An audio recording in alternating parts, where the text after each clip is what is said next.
Hello বন্ধুরা, কেমন আছো তোমরা সবাই? আশা করি ভালো আছো, আর আমিও খুব ভালো আছি।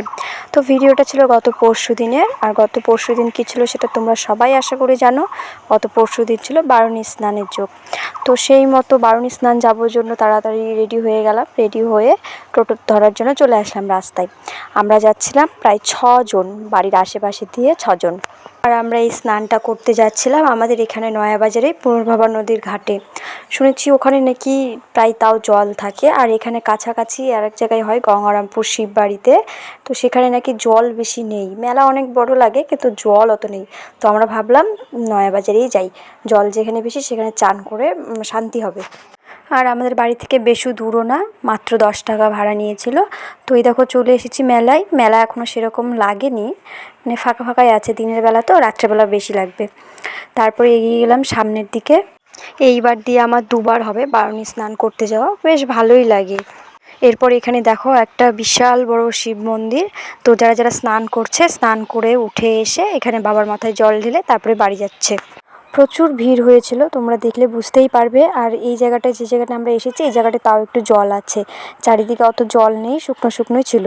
তারপরে নিচের দিকে চলে গেলাম। তারপর ওখানে গিয়ে দেখলাম সবাই আগে স্নান করছে, তারপরে গঙ্গার ধারে গঙ্গার পুজো করছে।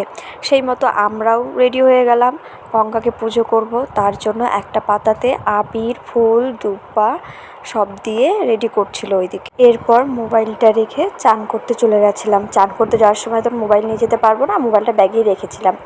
তারপরে চান করে উঠে 1 ঘটি জল নিয়ে গেলাম ওপরে শিব ঠাকুরের মাথায় ঢালবো বলে।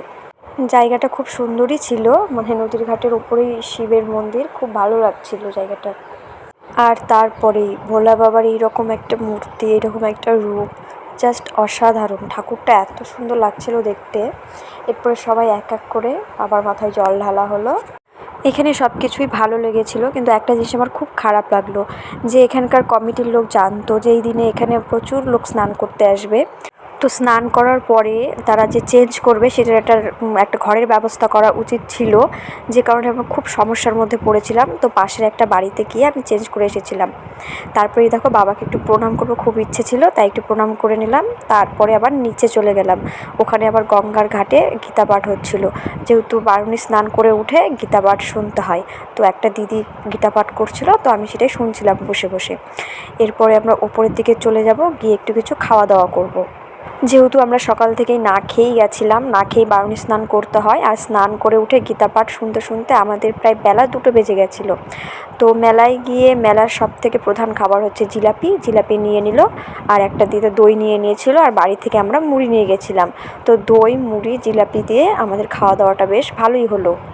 আগের থেকেই প্ল্যান করা ছিল যে বারুণী স্নান করে ওখানে পাশেই এক জায়গায় ভোগ হচ্ছে, সেখানে আমরা সবাই মিলে ভোগ খেতে যাব।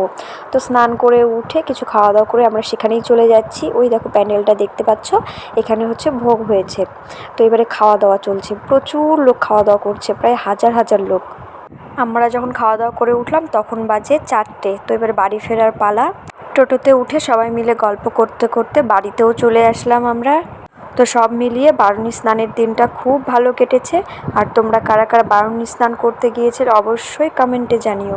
তো আজকের ভ্লগটি এখানেই শেষ করলাম। তো চলো, টাটা, বাই বাই।